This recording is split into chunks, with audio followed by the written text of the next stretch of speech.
انسان کا نیا گھر چاہے کتنا بھی عالیشان کیوں نہ بنا ہو، لیکن بار بار انسان کو پرانا گھر جو ہے وہ یاد آتا ہی رہتا ہے، اور اس کی یادیں بڑی بسی رہتی ہیں انسان کے من کے اندر، اس لیے خواب میں بار بار وہ ہے اپنا پرانے مکان کو دیکھتا رہتا ہے۔ ویسے اگر صحیح سلامت ہو اور گھر دوسری جگہ بنا ہوا ہو تو انسان کو بار بار ریوزٹ بھی کرتے رہنا چاہیے، بار بار دیکھتے رہنا چاہیے اس جگہ کو، تاکہ اپنی اوقات بھی یاد آتی رہے۔ اس کی تو اپنی یادیں تازہ ہوتی ہی ہیں، لیکن انسان کو اپنی اوقات بھی اس کو دیکھ کر کے یاد آتی رہتی ہے، اور انسان کو ویسے بھی اپنی اوقات یاد رکھنی چاہیے۔ باقی البتہ چونکہ انسان جس چیز کے بارے میں سوچتا ہے، سمجھتا ہے، جو چیزیں اس کی یادوں میں، اس کے مائنڈ کے اندر بسی رہتی ہیں، وہ کبھی نہ کہیں نکل کر کے اس کے سامنے سپنوں کے اندر جو ہے وہ ظاہر ہوتی رہتی ہیں۔ تو جس انسان کو خواب میں بار بار اپنے پرانے خواب، اپنا جو پرانا گھر ہے وہ دکھتا رہتا ہے، اس کے بارے میں علماء کرام یہی فرماتے ہیں کہ اس کی وجہ یہ ہوتی ہے کہ انسان کا اس سے کنیکشن بہت زیادہ گہرا ہوتا ہے نا، اپنی پرانی چیزوں سے، چاہے اپنا پرانا اسکول ہے، اپنے پرانے دوست ہیں، وہ پرانا کھیت ہے، وہ پرانی گاڑیاں ہیں، وہ پرانی موٹر سائیکل ہے،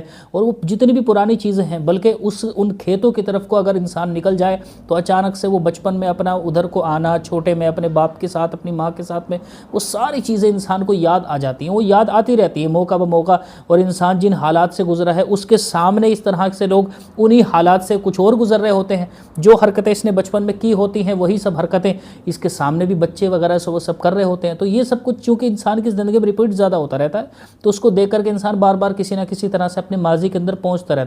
رہتا ہے۔ یہ عمل جو ہوتا ہے انسان کے ساتھ میں روز ہی ہوتا ہے کہ انسان کسی نہ کسی وجہ کو لے کر کے روزانہ ہی کسی نہ کسی معاملے میں ماضی میں پہنچ جاتا ہے۔ تو یہ ماضی میں پہنچ جانا کیونکہ انسان کے دماغ کے اوپر نقش بہت زیادہ ہوتا ہے، تو اس کی وجہ سے انسان کے خواب میں یہ اس کا خواب، یہ جو اس کا گھر ہوتا ہے پرانا، پرانے کھیت، پرانا اسکول، پرانے بچے، وہ دوست، وہ سب چیزیں، اسکول بار بار آتا رہتا ہے، یہ سب چیزیں ہوتی رہتی ہیں۔ تو اس میں کوئی گھبرانے کی بات نہیں ہوتی، تو بہت ایزی اس کو لینا چاہیے، کیونکہ یہ چیزیں انسان کی اس کا